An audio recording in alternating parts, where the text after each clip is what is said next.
Rosa Rose. A long time ago, a king and queen lived in a faraway country where fairies were real. This king and queen had lots of money and beautiful clothes and good food and drink and a fancy carriage to ride in every day. But even though they had been married for many years, they had no children, and this made them very sad. But one day, the queen was walking by the river at the bottom of her garden when she saw a poor little fish that had jumped out of the water and was lying on the ground, breathing hard and almost dead. The queen felt sorry for the little fish and threw it back into the river. Before it swam away, it stuck its head up out of the water and said, "I know what you want most, and it will happen soon because you were kind to me. You will have a daughter." What the little fish said came true very soon. The queen had a baby girl who was so beautiful that the king could not stop looking at her with joy. And he said he would have a big party to celebrate and show the child to everyone in the land. So he invited his family and the important people and his friends and neighbors. But the queen said, "I want to invite the fairies too, so they will be kind and good to our little daughter." There were 13 fairies in the kingdom, but the king and queen only had 12 golden plates for them to eat from, so they had to leave one fairy out. So 12 fairies came, each wearing a tall red hat and red shoes with high heels and carrying a long white magic stick. After the party was over, they stood in a circle and gave their best gifts to the little princess. One gave her kindness, another gave her beauty, another gave her money, and so on until she had everything good in the world. Just as 11 of them had finished giving their gifts, there was a loud noise in the yard, and someone said that the 13th fairy had come, wearing a black hat and black shoes and carrying a broomstick. Soon she came up into the dining room. Since she had not been invited to the party, she was very angry and yelled at the king and queen and decided to get back at them. So she shouted, "The rey daughter will, when she turns 15, be hurt by a spinning needle and fall down dead." Then the 12th good fairy, who had not yet given her gift, came forward and said that the bad wish had to come true, but that she could make it less terrible. So her gift was that when the spinning needle hurt the Rey daughter, she would not really die, but would only fall asleep for 100 years. But the king still hoped to save his dear child from this terrible thing, so he ordered that all the spinning wheels in the kingdom should be bought and burned. But all the gifts of the first 11 fairies came true anyway. The princess was so beautiful and well-behaved and kind and smart that everyone who met her loved her. It happened that on the very day she turned 15 years old, the king and queen were away from home, and she was left alone in the palace. So she walked around by herself and looked at all the rooms, until at last she came to an old tower with narrow stairs that ended at a little door. In the door there was a golden key, and when she turned it, the door opened right up, and there sat an old lady spinning thread very fast. "Hello there, good mother," said the princess. "What are you doing there?" "Spinning," said the old lady, and she moved her head up and down, singing a little song, while buzz went the wheel.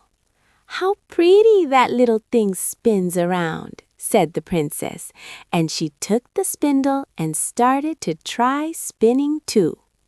But as soon as she touched it, what the fairy said would happen came true. The spindle heard her, and she fell down on the ground like she was dead. But she was not really dead.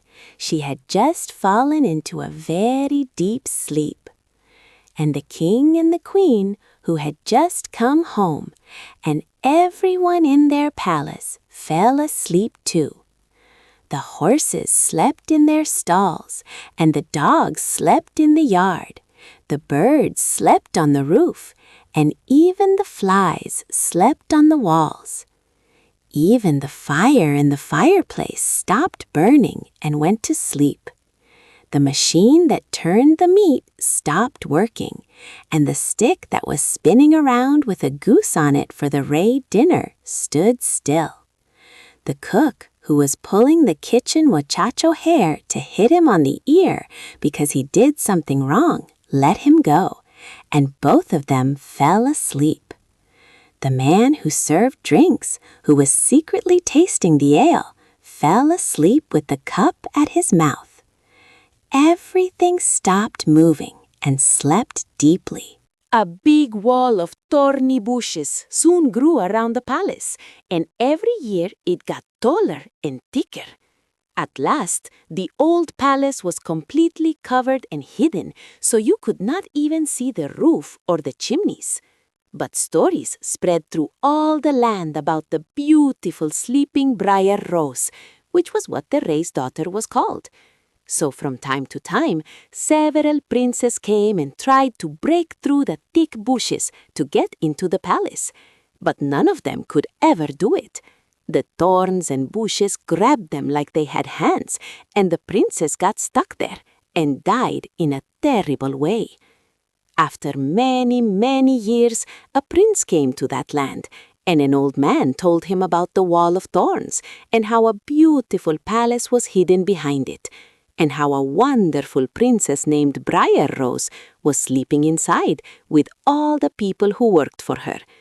The old man also told him that his grandfather had said many princes had come and tried to get through the thorns, but they all got stuck and died. Then the young prince said, "None of this will scare me. I will go and see this Briar Rose." The old man tried to stop him, but the prince really wanted to go. Ese very day, 100 years had passed, and when the prince came to the thorns, he saw only beautiful flowers and plants that he could walk through easily, and they closed up behind him just as thick as before.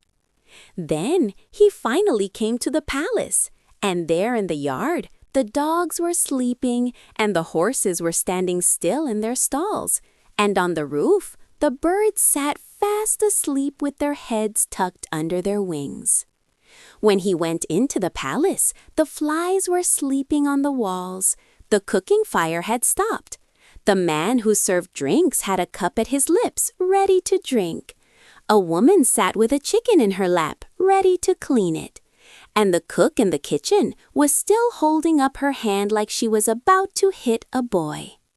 Then he kept going, and everything was so quiet he could hear himself breathing, until he came to the old tower and opened the door to the little room where Zarza Rosa was sleeping on a bed by the window.